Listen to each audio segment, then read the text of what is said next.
আইয়ুহাল্লাযীনা আমানুত্তাকুল্লাহা, ও বিশ্বাসী ঈমানদারেরা, যারা ঈমান এনেছো, যারা কলেমা পড়েছো, আমানুত্তাকুল্লাহ, আল্লাহকেই ভয় করো। কাকে? ভয়ের ব্যাখ্যা কি? কিভাবে ভয় করব? তাফসিরে ইবনে কাসির ব্যাখ্যা দিচ্ছে, আল্লাহকে ভয় করার শর্ত হলো তিনটি। জোরে বলুন কয়টি? খুব ভালো করে শুনবেন, তিনটি শর্ত। এক নম্বর হলো আল্লাহর শুকরিয়া আদায় করতে হবে, আল্লাহর নাফরমানি করা। প্রত্যেকটা ক্ষেত্রে শুকরিয়া আদায় করব কার? আল্লাহর। প্রশংসা হবে কার? আল্লাহর। তিনি বাঁচান, তিনি আমাকে খাওয়ান, তিনি সুন্দর জীবন দিয়েছেন, সুন্দর বিবি দিয়েছেন, সুন্দর ঘর দিয়েছেন, এজন্য প্রশংসা হবে আল্লাহর। আর আল্লাহর নাফরমানি করা যাবে না। দ্বিতীয়, আল্লাহ থেকে ভয় করো, এটার অর্থ হলো আল্লাহর জিকির করতে হবে, স্মরণ করতে হবে আল্লাহর। আল্লাহর স্মরণ থেকে কখনো গাফেল হওয়া। ফাযকুরুনি আযকুরুকুম ওয়াশকুরুলি ওয়ালা তাকফুরুন।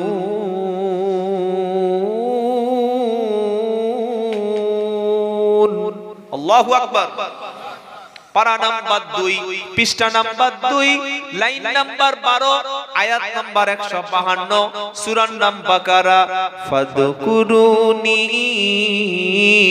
আযকুরুকুম ওয়াশকুরুলি ওয়ালা তাকফুরুন। আল্লাহ বলছেন তোমরা আমার স্মরণ করো, আমি আল্লাহ তোমাদের স্মরণ করব। সুবহানাল্লাহ। ওয়াশকুরুলি, আমার শুকরিয়া আদায় করো, ওয়ালা তাকফুরুন, আমারও নাফরমানি নাশুকরি করো না। আল্লাহর ভয়ের দ্বিতীয় ব্যাখ্যা যে আল্লাহ জিকির করতে হবে, আল্লাহ স্মরণ করতে হবে। তৃতীয় ব্যাখ্যা কি? আনুগত্য করতে হবে শুধু আল্লাহর। আল্লাহর হুকুমের কোন হুকুমকে বিরোধিতা করা, কোন হুকুমকে বিরোধিতা করা, আল্লাহর কোন আইনকে অস্বীকার করা। ফাআম্মা মান তাগা ওয়া আসারাল হায়াতাদ দুনিয়া ফাইন্নাল জাহিমা হিয়াল মাআওয়া। 30 পারা 3য় পৃষ্ঠা 14 নম্বর লাইন, 39 নম্বর আয়াত, সূরা আবাসায়, সূরা নাজিয়াতে আল্লাহ পাক বলছেন ফাআম্মা মান তাগা, যে ব্যক্তি আমি আল্লাহর অবাধ্য হবে। কি গো? হ্যাঁ। আর ও আসারাল হায়াতাদ দুনিয়া, আল্লাহর অবাধ্য হয়ে পৃথিবীর ধোঁকায় পড়ে যাবে। প্রচুর লোক আছে আল্লাহর অবাধ্য হয়ে পৃথিবীর ধোঁকায়, দুনিয়ার সংসারের ধোঁকায় পড়ে আল্লাহর আইনের অবাধ্য হয়ে গেছে। আছে না নাই? আল্লাহ কি বলছেন? ফাইনাল জাহিমা হিয়াল মাআওয়া, তার ঠিকানা কিন্তু জাহান্নাম। নাউজুবিল্লাহ বলবেন না? তাহলে আল্লাহর ভয়ের 3টে ব্যাখ্যা শুনলাম। আল্লাহর জিকির করতে হবে, আল্লাহর স্মরণ থেকে গাফেল হওয়া যাবে না। 2 নম্বর, আল্লাহর শুকরিয়া আদায় করতে হবে, নাফরমানি করা যাবে না। 3 নম্বর হলো আল্লাহর প্রত্যেকটা হুকুম আনুগত্য করতে হবে, কোন হুকুমকে না বলা যাবে না, গেলেই জাহান্নাম। আল্লাহ থেকে ভয়। এবার আল্লাহ পরের অংশটা বলছে, কি বলছে? হাক্কাতু কাতিহি, শুনছেন? হ্যাঁ, আমি কোরআন থেকেই আপনাকে বলছি। হাক্কাতু কাতিহি, ভয় করার মতো করো। কি গো? ভয় করার মতো? হ্যাঁ, ভয় করার মতো ভয় করো। ওয়ালা তামুতুন্না ইল্লা ওয়া আনতুম মুসলিমুন, তোমরা অতক্ষণ পর্যন্ত মরো না, অতক্ষণ পর্যন্ত মৃত্যু বরণ করো না, যতক্ষণ তোমরা মুসলমান হবে না। মুসলমান না হয়ে মরা জোরে বলুন। ইসলামের উপরে মরতে হবে, কলেমার সাথে মরতে হবে, ঈমান নিয়ে মরতে হবে। আজকের আমি যুবক ছেলে, 30 বছর বয়স, মদের বোতল ধরেছি, ফোনে গান শুনতে শুরু করেছি, নামাজ কাজা করেছি, ওই অবস্থায় যদি মারা যায়, এটা ইসলামের উপরে মৃত্যু নাকি বেদিনের মৃত্যু? সিনেমা হলে গেছে গার্লফ্রেন্ডকে নিয়ে, খুব ভালোবাসা, ভিতরে শো শুরু হয়ে গেছে, দুজনে একসঙ্গে হাত ধরে গল্প করছে, হঠাৎ বুক যন্ত্রণা, ফটাস করে পড়ে ঝাপাস করে মৃত্যু হয়ে গেল। এটা হতে পারে না? পারে না? হয়। আরে মসজিদে মরে যাচ্ছে, সিনেমা হলে মরতে পারে না? তো এই অবস্থায় যদি মৃত্যুটা হয়, এই অবস্থায় জান্নাত যাওয়া যাবে কি গো? নবী বললেন, মানুষ যে অবস্থায় মারা যাবে, কিয়ামতের দিন সেই অবস্থায় আল্লাহ তাকে তুলে সেই অবস্থায় বিচার করবে। কিছু ভেবেছেন? কেউ মদের আড্ডায় মরল, ওই অবস্থায় তুলে বিচার হবে। কেউ তাসের আড্ডায় মরল, ওই অবস্থায় তুলে আল্লাহর সামনে বিচার হবে। কেউ যদি হারাম খেতে খেতে মৃত্যুবরণ করে, ওই অবস্থায় মৃত্যু বিচার হবে। আবার যদি কেউ নামাজি অবস্থায় কোরআন পড়তে পড়তে মারা যায়, তার বিচারটাও কিয়ামতের দিন কোরআন পড়া অবস্থায় হবে। আহা, সব সময় নিয়ত করবেন, আল্লাহ আমার জন্য জুমার দিনে মৃত্যু হয়, আমিন বলুন। মোদের যাবার সময় হলে, মোদের যাবার সময় হলে, কাটবে ঝাড়ের পাশ, দিনটি দিও জুমার খোদা, রমজানের দিও মাস, আমিন বলুন না। কি গো, এটা দোয়া। মোদের যাবার সময় হলে, কাটবে ঝাড়ের বাঁশ, দিনটি দিও জুমার খোদা, রমজানের দিও মাস। এটা ভালো দোয়া না খারাপ দোয়া? কাফনের কাপড় কাটবে তখন, করবে গরম পানি, এ পাপীর কানে শুনতে দিও তোমার মধুর বাণী। নারায়ে তাকবীর। আল্লাহ যেন জুমার দিনে শাহাদাতের মৃত্যু হয়, সকলে বলুন আমিন। আল্লাহ কোরআন পড়া অবস্থায় আমাদের মৃত্যু দিয়ে, সকলে বলুন আল্লাহুম্মা আমিন। আল্লাহ আমরা যেন সিজদায় গিয়ে সুবহান রাব্বিয়াল আলা বলছি, ওই অবস্থায় তুমি আমাদের শাহাদাতের মৃত্যু দিয়ে, বলুন আমিন। এটা মৃত্যু না, এটা হলো আল্লাহর জান্নাতে যাওয়ার একটা মাধ্যম তৈরি হয়ে যাবে। সুবহানাল্লাহ। মুসলমান না হয়ে ইসলামের উপরে না মরলে তার বাঁচার কোনো রাস্তা নাই। আমরা যারা এসেছি, যারা বসেছি, আপনি ভাবুন যে আগামীতে পাকা নামাজি হব, 5 ওয়াক্ত নামাজ, সত্য কথা, দিনের উপরে চলব, পবিত্র অবস্থায় যাব, যে অবস্থায় মরব ঠিক সেই অবস্থায় আল্লাহ বিচার করবে কিয়ামতের দিন তুলে। তাহলে আমাকে কিভাবে পাক সাফ থাকতে হবে? আমাকে রেডি থাকতে হবে, আমাকে কোরআনের সাথে রাখতে হবে, আমাকে ওলামাদের সাথে থাকতে হবে, দিন ইসলামের সাথে থাকতে হবে, সত্য পথে থাকতে হবে, আমাকে পাক পবিত্র অবস্থায় থাকতে হবে। কারণ মরণটা যে অবস্থায়, যে সিচুয়েশনে হবে, ওই অবস্থায় বিচার হবে। আল্লাহ যেন ঈমান নিয়ে মরার তৌফিক দান করুন, আমিন। দ্বিতীয় আয়াতে আল্লাহ পাক বলছেন, এবার দ্বিতীয় যে আয়াতটা আল্লাহ পাক বলছেন কোরআনে, সূরা আল ইমরানের, ওয়া'তাসিমু বিহাবলিল্লাহি জামিআন ওয়া লা তাফাররাকু ওয়াদকুরু নি'মাতাল্লাহি আলাইকুম ইদ কুনতুম আ'দাআন ফাআল্লাফা বাইনা কুলুবিকুম ফাআসবাহতুম বিনি'মাতিহি ইখওয়ানা ওয়া কুনতুম আলা শাফা হুফরাতিম মিনান নারি ফাআনকাদাকুম মিনহা। জোরে বলুন সুবহানাল্লাহ। প্রথম আয়াতে আল্লাহ বললেন, মুসলমান না হয়ে মরো না, আর আল্লাহকে দেখে কথা বলেন না, ভয় করো। ভুলে গেলেন? তাহলে বাড়িতে কি মনে থাকবে? কি গো, প্রথমে কি বললেন? আল্লাহকে ভয় করো, মুসলমান না হয়ে মরো না। আমরা সকলে বললাম আল্লাহ, এবার আমরা মুসলমান। সুবহানাল্লাহ। আমরা কি বললাম? আল্লাহ আমরা মুসলমান। আল্লাহ বললেন, তোমরা যখন মুসলমান, তাহলে আমি আল্লাহ হলাম রহমান, আর তোমাদেরকে বাঁচানোর জন্য নাজিল করেছি আল কোরআন। জোরে বলুন কি গো? তোমরা যখন হলে মুসলমান, আমি হলাম রহমান, আর বাঁচতে যাতে পারো তোমরা দিলাম আমি আল কোরআন। মির আছে না? না, কুরআন পড়লে মগজ খুলে যাবে ইনশাআল্লাহ। তোমরা যখন বললে মুসলমান, যখন বললে মুসলমান, আমি হলাম রহমান, আর দিলাম তোমাদের আল কোরআন। যদি হবে না, অনেকে মনে করছে ভালো নাটক একটা শুরু করেছে, কবিতা। কি মনে হচ্ছে এরকম নাকি? এই যেটা বললাম একটা কবিতার মতো ভালো লাগলো না?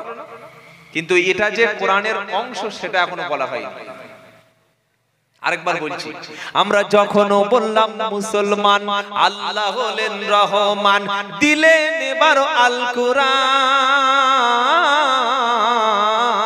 জোরে বলুন। এবার আপনারা মুরারিশা, তো এটা মুরারিশা চৌমাথা, এবার মুরারিশার চৌমাথার লোক বলল, হুজুর এবারও দাও এটার প্রমাণ। কি গো, তুমি যে 3-4 বার বলে সময়টা নষ্ট করে দিলে, আমাদের প্রমাণ দাও। হ্যাঁ, এবার আল্লাহ বলছে চোখ থাকে তো, আল্লাহ বলছেন চোখ থাকে তো তুলে নাও তুমি কোরআন। আর দলিল দিয়েছি যে সূরাতে, সূরার নাম রহমান। জোরে বলুন। 27 পারা। আর রহমান আল্লামাল কুরআন,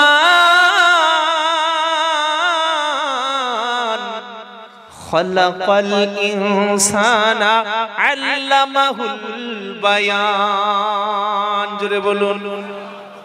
দয়াময় তিনি, তিনি রহমান, দয়াময় তিনি, তিনি রহমান, তৈরি করলেন সৃষ্টি তিনি ইনসান, আর মানুষকে শেখালেন পবিত্র কোরআন। কি গো, মিলেছে না মেলে নাই? মোটামুটি দলিল প্রমাণ ঠিক আছে তো? চলুন এবার পড়ি আয়াতটা। কি বলছেন আল্লাহ? ওয়া আতাসিমু বিহাবলিল্লাহি জামিয়া। আল্লাহ বলছেন তোমরা যখন সবাই হলে মুসলমান, আমি তোমাদের বাঁচানোর জন্য আসমান থেকে একটা রশি, একটা রজ্জু দিয়েছি, ওটার নাম হলো আল কুরআন। সুবহানাল্লাহ বলুন। কি করবে ওটা? আমি আল্লাহ দিয়েছি তোমাদের জন্য আসমান থেকে। ওয়া আতাসিমু বিহাবলিল্লাহি জামিয়া, তোমরা সবাই মিলে এক জায়গায় হও। কে বলছেন? আল্লাহ বলছেন। হ্যাঁ, সবাই। সবাই মানে বিশ্বের 200 কোটি মুসলমান, হানাফি, শাফি, হাম্বলি, মালিকি, তাবলিগ, ফুরফুরা, আজানগাছি, কাদরিয়া, চিশতিয়া, দেওবন্দি, লামজাহাবি, তারপরে বসিরহাটি, ফুরফুরা, ওদিকে ফুলতুলি, পাতরচাবড়ি, যত রকমের ফেরকা আছো, দল আছো, সবাই তোমরা এক হও, আর সবাই মিলে কোরআন ধরো। কেন? আমি আল্লাহ বলেছি ওয়া আতাসিমু বিহাবলিল্লাহি জামিয়া, তোমরা সকলে মিলে আমি আসমান থেকে যে রশিটা, যে রজ্জুটা তোমাদেরকে দিয়েছি, সবাই মিলে ধরো। ওয়ালা তাফাররাকু, তোমরা যেন বিচ্ছিন্ন হয়ো না, তোমরা যেন ভেদাভেদ করো না, তোমরা যেন একটা পাড়ার মধ্যে 2-3টে দল হয়ো না, একই থানার মধ্যে 2-3টে মতবাদ সৃষ্টি করো না, তোমরা বিভিন্ন দলে ভাগ হয়ে পড়ো না, ঐক্য হয়ে থাকা হলো ফরজ। ঐক্য হয়ে থাকা, ঐক্য হয়ে থাকা, আর ভাগ হয়ে যাওয়া হারাম। তাহলে আমাদের ওলামাদের উচিত সবাইকে এক জায়গায় আনা। আলহামদুলিল্লাহ, সবাইকে এক জায়গায় আনা নাকি মসজিদ, ঈদগাহ, জলসা ভাগ করা? কোনটা? সবাইকে এক জায়গায়। 4টে চোরকে এক জায়গায় বসিয়ে দেবেন, চোর এক জায়গায় বসে থাকবে। চোরদের, ডাকাতদের এক জায়গায় বসিয়ে দেবেন, ডাকাত থাকবে। 10টা পকেট মারকে এক জায়গায় বসিয়ে দেবেন, থাকবে। কিন্তু 10টা বক্তাকে এক জায়গায় তোলা যাবে? কি গো, অত সহজ নয় বন্ধু, অত সহজ নয়। তখন আমি বলবো মাওলানা সাহেব, মাওলানা নাকি বক্তব্য শুনে বেকার লোক কে দাওয়াত করেছে কে? আর ওই মাওলানা সাহেব আমাকে আব্দুল্লাহ জুবায়ের পাকা চিটিং বা, তোরা পয়সা দিয়ে দাওয়াত করেছিস, খেয়ে কাজ নেই সব। কি বলবে না বলবে না, কি গো বন্ধু, আমরা একে অপরের বিরুদ্ধে ফতোয়া দিচ্ছি, স্টেজে বলছি কাফের, ও কাফের। যদি কাফের কাউকে বানিয়ে দিই, সে যদি প্রকৃত অর্থে কাফের হয় তো ভালো, আমি বেঁচে গেলাম। আর যদি তিনি কাফের না হন, উল্টে কোপটা এসে আমার ঘাড়ে পড়বে, আমি সঙ্গে সঙ্গে কাফের হয়ে যাব। এজন্য বুঝে শুনে কাউকে তাকফির করতে হয়। কি বলেছি কথা বুঝতে পেরেছেন? আমরা সাধারণ মানুষ চাই মানুষ এক জায়গায় হয়ে যায়, কিন্তু স্বার্থপর যারা ইসলামকে ভাগ করেছে যারা, তারা চায় মানুষ যেন ভেদাভেদ হয়ে যায়। আল্লাহ বলছেন এক হবে কিসের ভিত্তিতে? এক হবে তাওহীদের ভিত্তিতে। অর্থাৎ যে বলবে লা ইলাহা ইল্লাল্লাহ, লা ইলাহা ইল্লাল্লাহ, মহব্বতে পড়ুন, লা ইলাহা ইল্লাল্লাহ, লা ইলাহা ইল্লাল্লাহু মুহাম্মাদুর সাল্লাল্লাহু আলাইহি ওয়াসাল্লাম। যে লা ইলাহা ইল্লাল্লাহ পড়বে, ওর বাড়ি যদি অস্ট্রেলিয়া হয়, ওর বাড়ি যদি চায়নায় হয়, ওর বাড়ি যদি মিশরে হয়, ওর বাড়ি যদি আমেরিকা হয়, ব্রিটেন, কানাডা, ইউরোপ, ইরান, তুরস্ক, Pakistan, Bangladesh, New Zealand, Scotland, Holland, England, এমনকি বিশ্বের যে প্রান্তে ওর বাড়ি হোক না কেন, যে পড়বে লা ইলাহা ইল্লাল্লাহ, সে হলো আমারও কলেমার ভাই। জোরে বলুন। বললে হুজুর লোকটা যদি আমাদের দলের বাইরে হয়, আল্লাহ বলছে খবরদার ও সব দল ভাগাভাগি করো না। দল হলো একটা, কটা দলের নাম ইসলাম দিয়েছে আল কোরআন, ইন্না দীনা ইনদাল্লাহিল ইসলাম। তৃতীয় পারা সূরা আল ইমরানের 19 নম্বর আয়াত আল্লাহ বলছেন, আমি আল্লাহ আমার কাছে সবচাইতে পছন্দ, মনোনীত, গ্রহণীয়, অ্যাকসেপ্টেবল যে মতবাদ, তার নাম হলো ইসলাম। যে কলেমা পড়েছে সে আমার ভাই। বললে দলিল চাই, পারা নাম্বার 26 সূরার নাম হুজরাত, আয়াত নাম্বার 10, ইন্নামাল মুমিনুনা ইখওয়া। আল্লাহ বলছেন তোমরা সমস্ত মুমিনরা হলো ভাই ভাই। জোরে হবে না সুবহানাল্লাহ? তাহলে কলেমা লা ইলাহা ইল্লাল্লাহ যে পড়বে তাকে কাফের বলা, তার সঙ্গে সালাম দিতে হবে, তার সঙ্গে মেয়ে বিয়ে দিতে হবে, তার বাড়িতে যেতে হবে, তাকে দাওয়াত করতে হবে, সে আমার ভাই। এবার আল্লাহ রাসূল পাক সাল্লাল্লাহু আলাইহি ওয়াসাল্লাম বলছেন তিনটি বৈশিষ্ট্যর মধ্যে তোমরা সব এক হয়ে যাবে। কিসের ভিত্তিতে তোমরা এক হবে? ভিত্তিটা কি? কিসের ভিত্তিতে এক হবে? আল্লাহ বলেছেন কলেমার ভিত্তিতে, তাওহীদের ভিত্তিতে, লা ইলাহা ইল্লাল্লাহর ভিত্তিতে এক হবে। আর রাসূল সাল্লাল্লাহু আলাইহি ওয়াসাল্লাম বলছেন তিনটি বিষয়ের উপরে তোমরা এক হয়ে যাবে। আমার কথা আপনারা বুঝতে অসুবিধা হচ্ছে বাবা? তিনটি বিষয়ের উপরে কি কি? এবার নবী সাল্লাল্লাহু আলাইহি ওয়াসাল্লাম বলেছেন তোমাদের মতোই যারা নামাজ পড়ে, তোমাদের কিবলাকে যারা কিবলা বলে মেনে নেয়, আর তোমাদের হাতের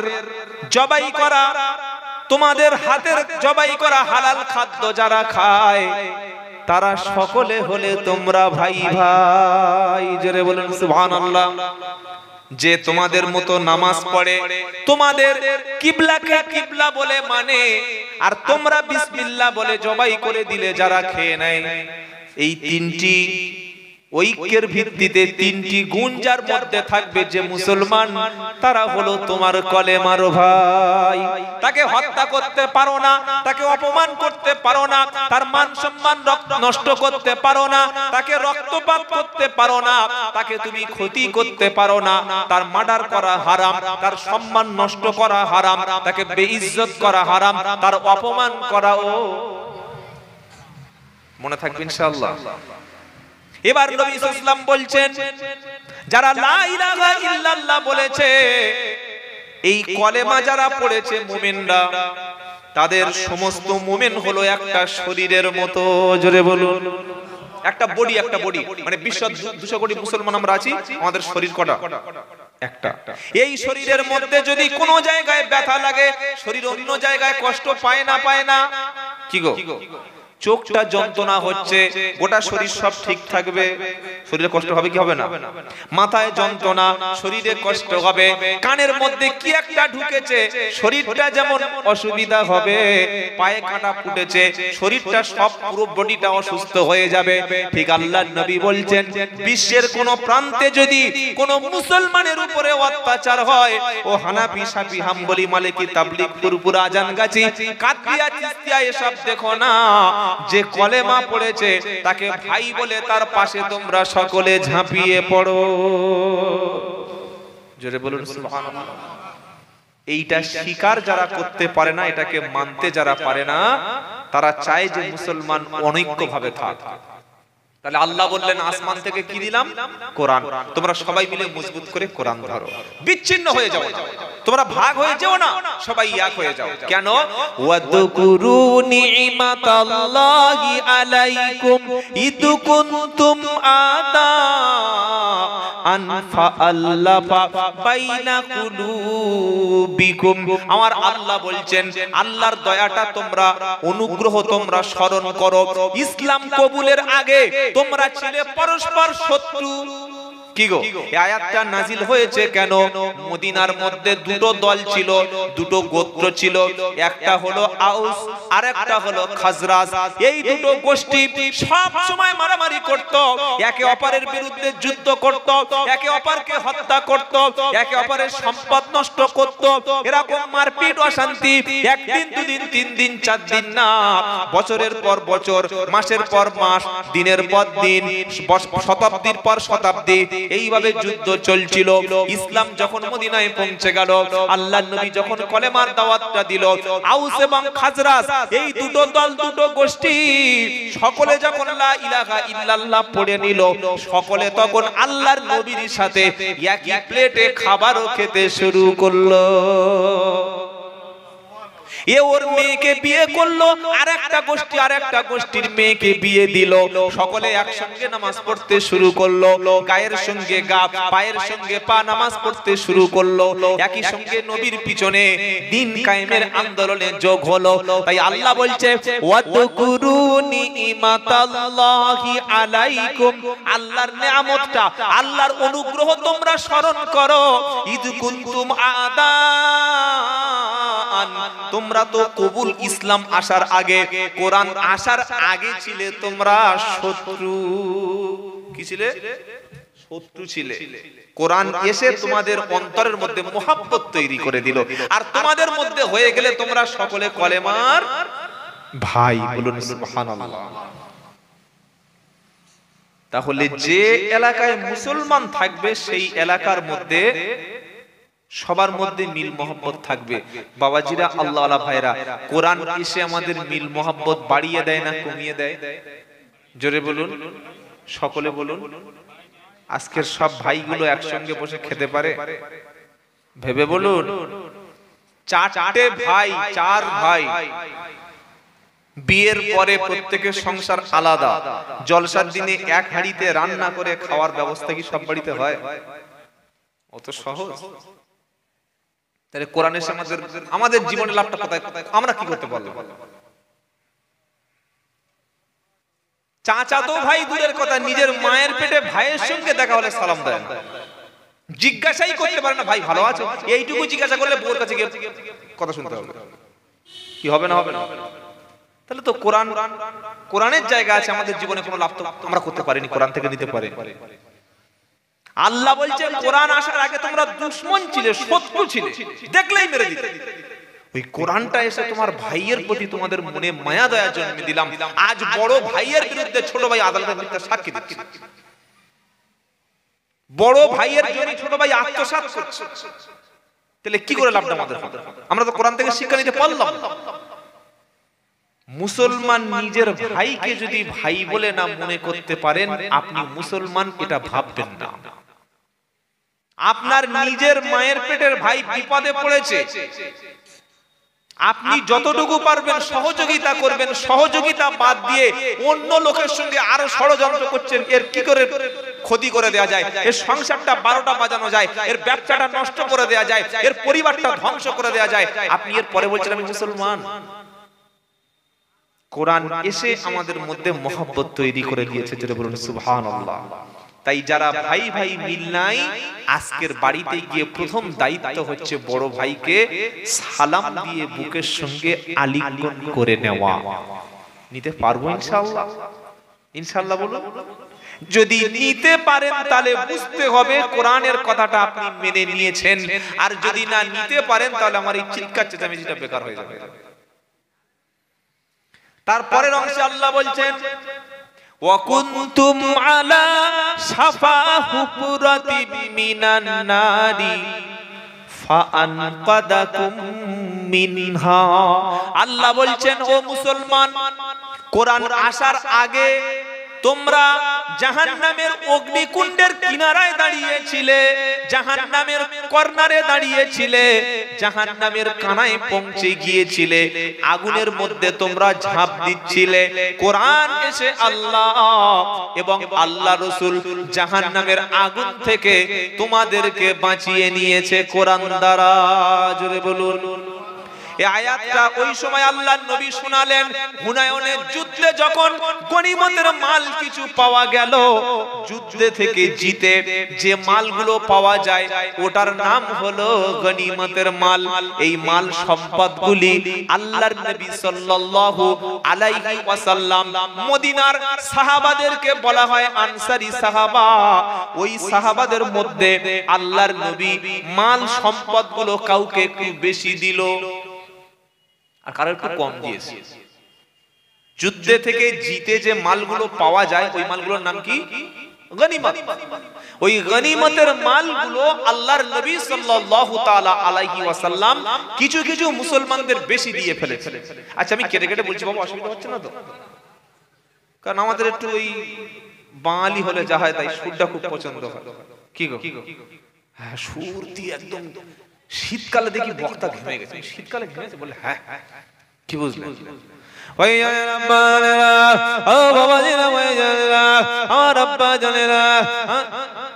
একটা শব্দই বুঝতে পারছে না, খালি কা কা কা কা চা চা করে। বাড়ি গিয়েছে, বউ বলছে হ্যাঁ গো ফোন করেছি, ফোন তুলেনি, কোন মেয়ের সাথে গল্প করছিল? কার সাথে গল্প? মিথ্যে কথা বলছে, আমার মাথা হাতে বলো। মেয়েদের যেরকম মাথা হাতে বলো, কোনো মেয়ের সাথে গল্প করনি? ছি ছি ছি, আমার দেখে তোর এরকম মনে হয়?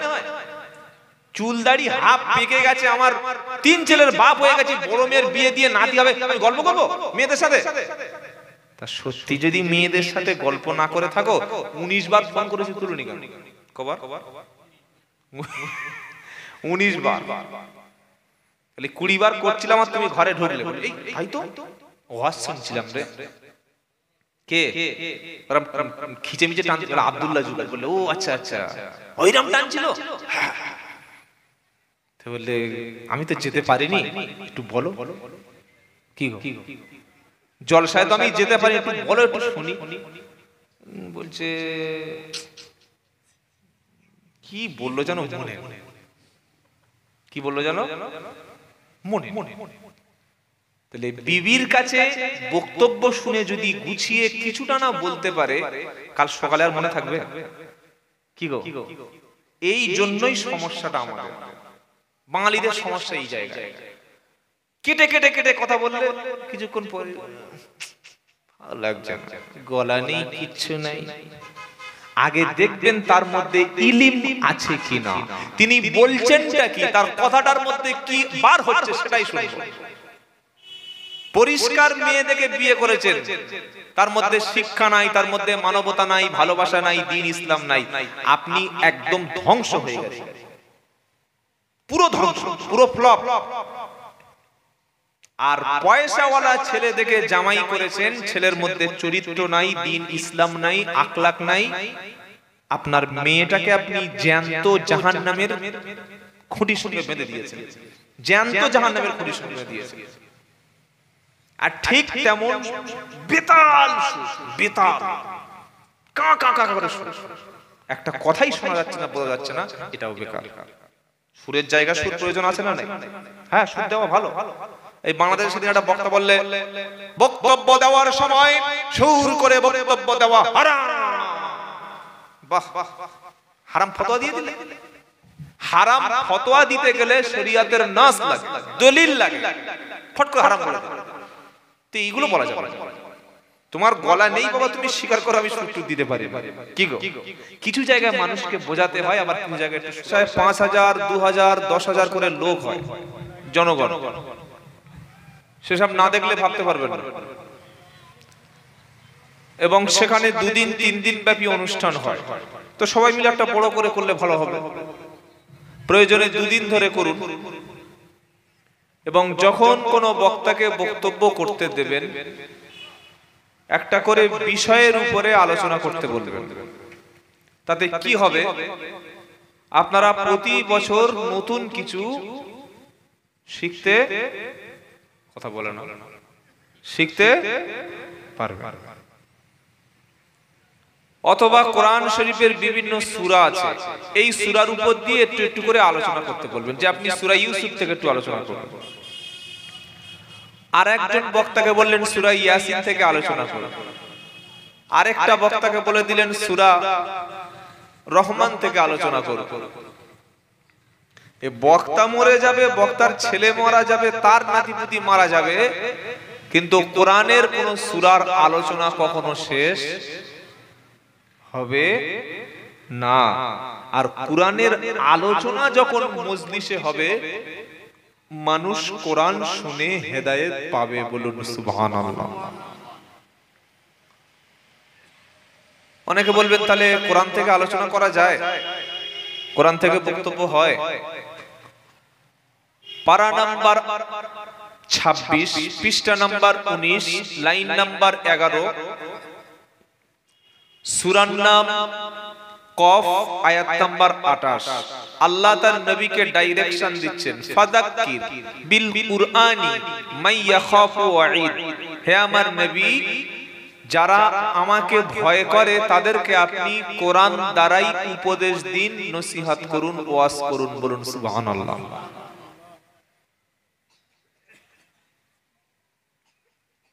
এবার অনেকে বলতে পারেন যে কোরআন শুনলে, কোরআনের আলোচনা হলে, এই যে প্রচলিত জলসা সিস্টেমটা একটু আপডেট করে যদি আমরা কোরআনের মাহফিল করি, তাফসিরুল কোরআন মাহফিল করি, এতে কি মানুষের লাভ হবে?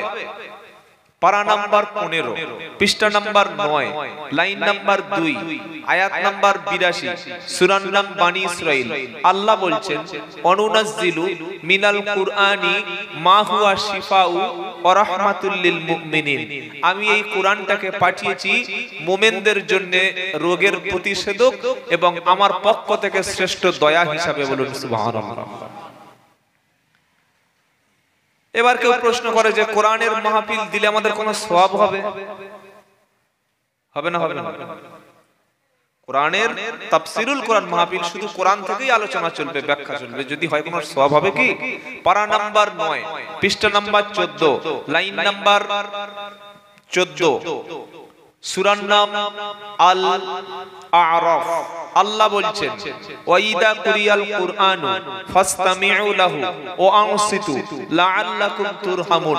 যখন কোরআনুল কারীম কোন জায়গায় তেলাওয়াত হয়, তোমরা যদি ধীর স্থির ভাবে শোনো, মনোযোগ সহকারে শোনো, ডিপলি অ্যাটেনশন দিয়ে সেটাকে শ্রবণ করো, তো আশা করা যায় আল্লাহ তাআলা বলছেন তোমাদের উপরে আমার রহমত নাজিল হবে, বলুন সুবহানাল্লাহ।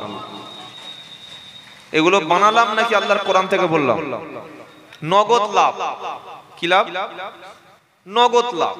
বাকি কি হবে ওটা বলতে পারবো না। কাল সকালে কে নামাজ পড়বে, কে পড়বে না, কে দাড়ি চাঁচবে, কি রাখবে, সেটা আলাদা ব্যাপার। কিন্তু কোরআন থেকে তাফসীর যখন হবে, আলোচনা যখন হবে, এই নগদ লাভগুলো আল্লাহ বলেছেন, সেটা আমি অনুবাদ করে শোনালাম। আমার কথা না, আল্লাহর কথা। অনেকে প্রশ্ন করতে পারেন, যদি এভাবে বিষয় ভিত্তিক সূরাগুলো আলোচনা করা হয়, তাহলে তো কোরআন শরীফের সূরা আয়াত পড়তে পড়তে শেষ হয়ে যাবে, কি গো? আল্লাহ বলছেন পারা নাম্বার 21 পৃষ্ঠা নাম্বার 12 লাইন নাম্বার 14 আয়াত নাম্বার 27 সূরার নাম লুকমান। আল্লাহ বলছেন ওয়ালাউ আন্না মা ফিল আরদি মিন শাজারাতিন আকলামু ওয়াল বাহরু ইয়ামুদ্দুহু মিন বাদিহি সাবআতু আবহুরিম মা নাফিদাত কালিমাতুল্লাহ। আল্লাহ পাক বলছেন আমার কোরআনের কলেমার ব্যাখ্যা লিখতে লিখতে যদি লেখার জন্য যদি পৃথিবীতে যতগুলো গাছ আছে সবগুলোকে যদি কলম বানানো যায়, যতগুলো মহাসমুদ্র আছে আটলান্টিক, ভারত মহাসাগর, বঙ্গোপসাগর, প্রশান্ত মহাসাগর, দক্ষিণ আমেরিকা মহাসাগর, যত রকমের মহাসাগর আছে, সাগর আছে, নদী আছে, সবগুলো যদি কালি বানানো যায় আর পৃথিবীর সব গাছগুলো যদি কলম বানানো যায়, কলমও শেষ কালিও শেষ, তারপরে কোরআনের ব্যাখ্যা শেষ হবে না। জোরে বলুন বাবাজিরা, আল্লাহ ভাইরা। তাহলে যখন আমরা অনুষ্ঠান করব আমরা চেষ্টা করব কোরআন থেকে কথা শোনার, ইনশাআল্লাহ বলবো। তো আমি কি কোরআন থেকে একটু বলবো? সবাই শুনবেন তো ইনশাআল্লাহ? আল্লাহ কবুল করুক, সকলে বলুন আমিন। এবার অনেকে প্রশ্ন করবে হুজুর লোক তো হেদায়েত হচ্ছে না, জলসা দিয়ে লাভটা কি? অনেকে বলে পাড়ার ছেলেরা চাঁদা তুলতে গেছে, এই তোরা জলসা দিয়ে কি করবি রে? কোনো লাভ হচ্ছে? লোক নামাজ পড়ছে? হযরতে নূহ নবী কত বছর ওয়াজ করেছিলেন কারো জানা আছে বাবা? 950 বছর। কত বছর? 950 বছর কলেমার দাওয়াত দিয়েছে ঘরের খেয়ে। আমরা তো টাকা নিয়ে আর খাই আর চলে যাই, তানারা নিজে খেয়ে এসে ঘরের খেয়ে দাওয়াত দিয়েছে, ওয়াজ করেছে। মাত্র 80 কজন? 80 950 বছর। আর আমাদের মুহাম্মদ সাল্লাল্লাহু আলাইহি সাল্লাম 23 বছর কলেমার প্রচার করেছে, ওয়াজ করেছে, বয়ান করেছে, নসিহত করেছে, কিন্তু নিজের বাপের ভাই চাচা আবু তালেব এবং আবু লাহাবকে মুসলমান বানাতে। তাহলে কি আমি বক্তব্য শেষ করে দেব? কি জলসা বন্ধ হয়ে যাবে?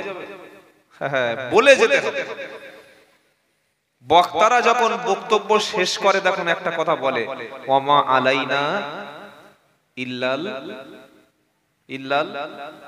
বালাগ। বলে কি গো, বলে না? বলে এটার মানে কি? এটা কোরআন শরীফের সূরা ইয়াসিনের মধ্যে আছে, ওয়ামা আলাইনা ইল্লাল বালাগুল মুবিন।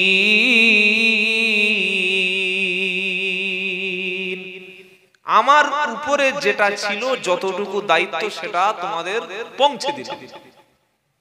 আমার কাজ হচ্ছে তোমাদের কাছে সুস্পষ্ট ভাবে পৌঁছে দেওয়া। এবার মানলে তুমি তোমার আখিরাতের রাস্তাটা তুমি ক্লিয়ার করে নিলে, আর যদি না মানতে পারো তো তোমার শাস্তি তোমার নিজের কাছে, আর কিছু করার নেই। বক্তাদের দায়িত্ব কি? পৌঁছে দেওয়া। নবীদের দায়িত্ব কি? পৌঁছে দেওয়া। ইমাম সাহেবের দায়িত্ব কি? বলে দেওয়া। মুয়াজ্জিনের দায়িত্ব কি? আজান দেওয়া। আজান দিয়ে যদি মসজিদের লোক না আসে, আল্লাহ কিয়ামতের দিন মুয়াজ্জিন সাহেবের কি বলবে? খালি জিজ্ঞাসা করবে আজান হয়েছিল? হ্যাঁ আল্লাহ এসেছিল 20 জন, ফজরে 10 জন, জোহরে 6 জন, আসরে 9 জন, মাগরিবে 12 জন। মুসাল্লি কতজন ছিল? মুসলমান কতজন ছিল? গ্রামে 550। কটা গরু পড়তো? 80টা। ক কুইন্টাল গোশ হতো? 30 কুইন্টাল। ভাগকে কত করে হতো? মাথা পিছু 2 কেজি। আর নামাজের সময় 20 জন। বুঝতে পারছেন? তো আজান দিয়েছিল তো? বললে হ্যাঁ। শুনলে যারা এসছে তারা জান্নাতি, যারা মসজিদের মধ্যে আজানের পরে ঢুকতে পারে নাই, বিচারের মাঠে কিয়ামতের দিন জান্নাতে তারা ঢুকতে পারবে না। এই কথাটা আপনি মাথার মধ্যে একদম নোট করে নিতে পারেন মৃত্যু পর্যন্ত।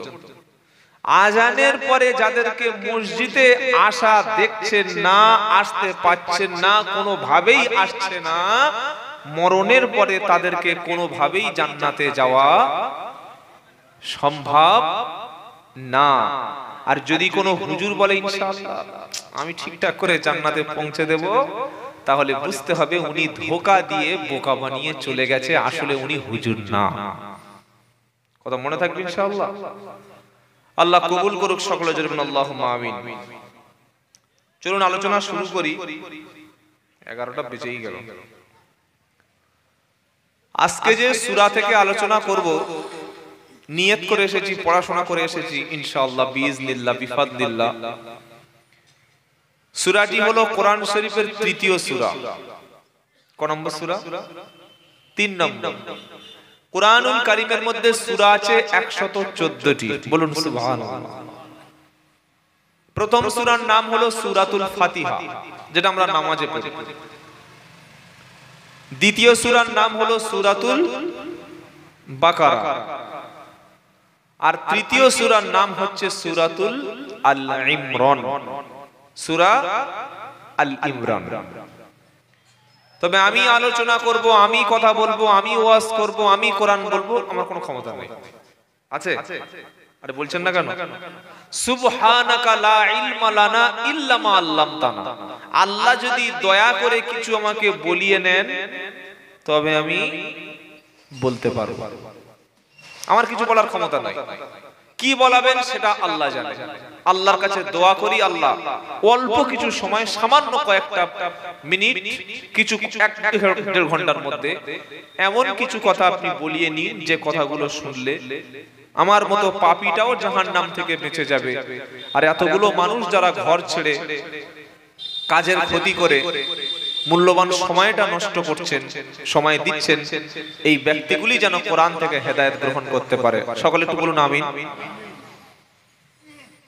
কোরআন পড়ার আগে একটা দোয়া আছে, সেটা হচ্ছে আউযু বিল্লাহ। এটা পড়া ওয়াজিব, বাধ্যতামূলক।